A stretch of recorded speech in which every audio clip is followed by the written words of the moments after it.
ایک چھوٹی سی کہانی 100 لفظوں کی کہانی عام طور پر یہ 100 لفظوں کی کہانی ہے. اس کا عنوان ہے ڈر کہانی. میں قصہ گو ہوں, کہانیاں سناتا ہوں. آپ میری کہانیاں سنتے ہوں گے. میں شاعری سناتا ہوں, محبت کے پھیلاؤ اور حسین چہروں کی باتیں کرتا ہوں, تاریخی اور صوفی کہانیاں سناتا ہوں. میں مزاروں پر دھمال ڈالتا ہوں, موسیقی کی لے پر ناچتا ہوں, گھنگرو باندھے ملنگوں کو فلم بند کرتا ہوں, خوبصورت وادیوں کی منظر کشی کرتا ہوں. جب ایک ملک دو ٹکڑے ہوا, آپ اس کی کہانی سنائیں. مجھے اس کہانی کا کچھ علم نہیں ہے. میں صرف اس کتاب میں سے کہانیاں سناتا ہوں جو مجھے دی گئی ہے. کوئی اور کہانی سناتے مجھے ڈر لگتا. 100 لفظوں کی, یہ پورے 100 لفظوں کی کہانی. کیا ہوا, ویل ڈن. یہ کہانی سناتے ہیں جو اب نصاب میں پڑھائی جا رہی ہے, اس سے آگے پر چلتے ہیں. یہ تھی جی ڈر کہانی. ایک اور چھوٹی سی کہانی لکھی تھی, وائرس جو یہ پھیلا ہوا ہے. وہ اتفاق ایسا ہے کہ وہ جب میں نے کہانی لکھی اور علی نے پڑھی تو علی نے اس پہ ایک پنجابی نظم بنا دی. اس کا نام ہے جی وائرس سکونہ. وائرس سکونہ, وائرس سکونہ, کرونا سے سکونہ. عجب وبا پھیلی تھی. کچھ علاقے بالکل متاثر نہ ہوئے تھے, مگر بعض علاقوں میں ناقابل بیان دہشت کا عالم تھا. ایسا وائرس پھیلا تھا کہ لوگ بات کرتے تھے اور بونے ہو جاتے تھے. مگر ایک عجب بات تھی, یہ وائرس ایسا تھا کہ سب چھوٹے نہیں ہوتے تھے. کئی لوگ باتیں کرتے رہتے تھے مگر ان کا قد چھوٹا نہیں ہوتا تھا. خانچہ فروش, مزدور, نان بائی, کوڑا اکٹھا کرنے والے سب اپنی جسامت میں رہ رہے تھے, گپیں لگا رہے تھے اور خوش تھے. بلکہ گمان ہے کہ پہلے سے کہیں زیادہ بول رہے تھے. عجب معاملہ تھا کہ کچھ شعبوں کے لوگ بری طرح متاثر ہوئے تھے.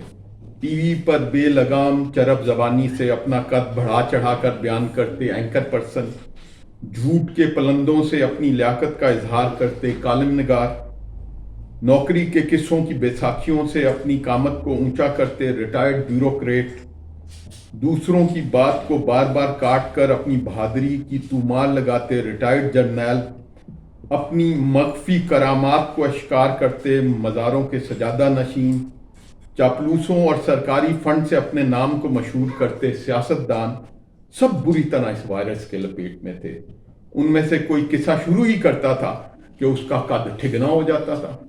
کچھ کا خیال تھا کہ ٹھگنے نہیں بلکہ وہ اپنی اصل قامت کے ہو جاتے تھے. انہوں نے منہ پر ماسک لگائے کہ وہ بات نہ کریں, مگر پھر بھی عادت سے مجبور کوئی نہ کوئی بات ماسک کے پیچھے سے کر دیتے اور یکدم پستہ قد ہو جاتے. سرکاری ریسرچ سینٹروں کو ارجنٹ گرانٹ دی گئی کہ چٹکیوں والے ماسک تیار کریں.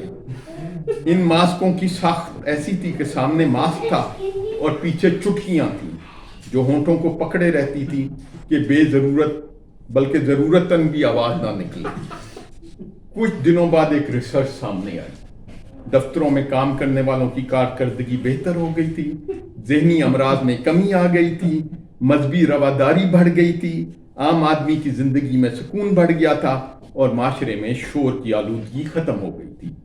لوگوں نے اس وائرس کا نام سکونہ رکھ دیا.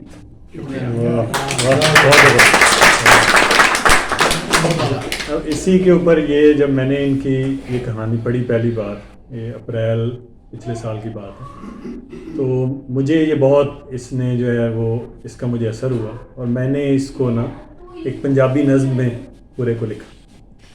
تو وہ یہ ہے کہ ایک انوکھا وائرس یارو دنیا تیسی آیا, ایک انوکھا وائرس یارو دنیا تیسی آیا, کچھ پاسے تے سب سی چنگا کتے ہنیر مچایا. کچھ شہراں وچ ہو دا عالم نہ کوئی آوے جاوے, کچھ شہراں وچ ہو دا عالم نہ کوئی آوے جاوے, جو بڑ بولا منہ نو کھولے وہ نکاح ہو جاوے. پیر منسٹر مولوی جنرل اینکر شینکر کوئی بھی بچ نہ پایا. ਪੀਰ ਮਿਨਿਸਟਰ ਮੌਲਵੀ ਜਰਨਲ ਐਂਕਰ ਸ਼ੈਂਕਰ ਕੋਈ ਵੀ ਬਚ ਨਾ ਪਾਇਆ, ਸਭ ਸੀ ਮੂੰਹ ਲਕਾਉਂਦੇ ਫਿਰਦੇ ਸਭ ਨੂੰ ਪੜਥੂ ਪਾਇਆ। ਅੱਧੀ ਅਲੀਟ ਸੀ ਬੋਣੀ ਹੋਈ, ਅੱਧੀ ਅਲੀਟ ਸੀ ਬੋਣੀ ਹੋਈ, ਬਾਕੀ ਅੰਦਰੇ ਬੈਠੀ। ਕਈ ਸਿਆਣੇ ਬੋਲੇ ਇਹਨਾਂ ਜੋ ਬੋਇਆ ਉਹ ਪਾਇਆ। ਔਰ ਚੁੰਡੀਆਂ ਵਾਲੇ ਮਾਸਕ ਸਣ ਬਣਦੇ ਮੂੰਹ ਨੂੰ ਬੰਦ ਕਰਾਵਣ, ਚੁੰਡੀਆਂ ਵਾਲੇ ਮਾਸਕ ਸਣ ਬਣਦੇ ਮੂੰਹ ਨੂੰ ਬੰਦ ਕਰਾਵਣ, ਫਿਰ ਵੀ ਇਹ ਆਦਤ ਛੱਡ ਨਾ ਪਾਵਣ, ਇਹ ਗੱਲਾਂ ਕਰ ਜਾਵਣ। ਔਰ ਸਭ ਨੂੰ ਥੋੜਾ ਸਕੂਨ ਸੀ ਲੱਭਿਆ, ਲੋਕੀ ਖੁਸ਼ ਸਣ ਫਿਰਦੇ, ਸਭ ਨੂੰ ਥੋੜਾ ਸਕੂਨ ਸੀ ਲੱਭਿਆ, ਲੋਕੀ ਖੁਸ਼ ਸਣ ਫਿਰਦੇ, ਇਸ ਸਕੂਨ ਦੀ ਕਾਰਨ ਇਹ ਵਾਇਰਸ ਸਕੂਨਾ ਅਖਵਾਇਆ।